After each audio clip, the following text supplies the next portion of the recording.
Joined today by Brent Smart, CMO of IAG. Brent, how are you? Hello, VJ. Good to see you again. And you?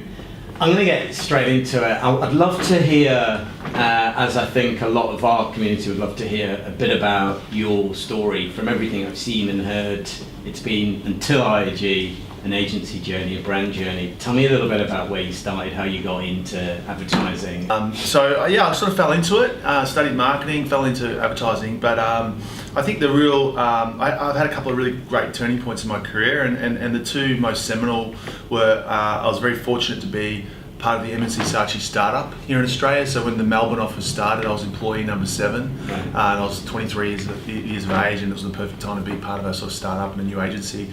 And then I had an amazing experience in New Zealand when I went over to work for Colenso, which is a very famous creative agency over in New Zealand. New Zealand's the most incredible place to work. I would encourage any young person in our business to go and work in New Zealand. Then moved to the States, 7 years in the States, San Francisco and New York.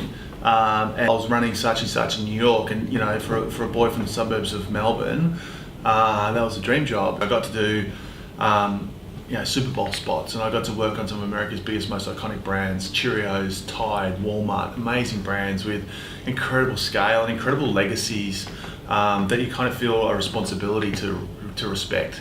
That was amazing, right? And that was the greatest learning experience of my career. How much of that is to do with kind of creativity per se versus process versus stakeholder management? Yeah.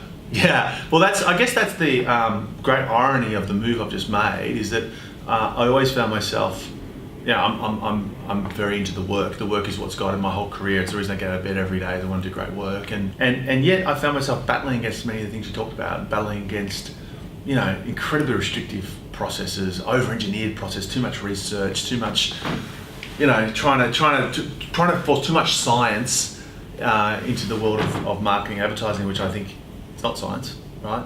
And then I think the stakeholder management piece, I found myself, trying to convince clients to say yes to things that they should have been saying yes to and would invariably say no to. And I think that is the frustration of anyone working in advertising, and I think I was kind of jack of it after 20 years. I was kind of like, maybe if I was the guy that could say yes, then maybe we could make some good things happen. And that certainly is what's playing out now in my current role. And I get that, but then you've landed in a company that is, for most of us, pretty heavily driven by data and science. Yeah. Why IAG? Yeah. Well, yeah. Funnily enough, it's the perfect place for me to be. I like to say that I'm trying to make creativity happen in the place people least expected it to kind of happen. Sneak up on people a little bit with something really creative, something really interesting that makes them completely reappraise, this category. So that's exciting. You do it in soap powder, you can do it in any category. If you do it, and similar, right? If you're doing soap powder, low involvement, and sort of throughout my career, I've been drawn to those kind of challenges. I've been drawn to, like banks and telcos and packaged goods and quite low involvement sort of categories that need creativity to become a differentiator and to become a competitive advantage. So that's what excites me about it. It's been a real highlight for me to make my first ad as a client and to sort of be able to put into practice all the sort of stuff I've believed, and sort of to be on the hook myself. I've lost that great excuse of the bloody client. Because I am the bloody client. So that's been a great experience, a learning experience and a great experience. I'm so excited to share that piece of work with the world.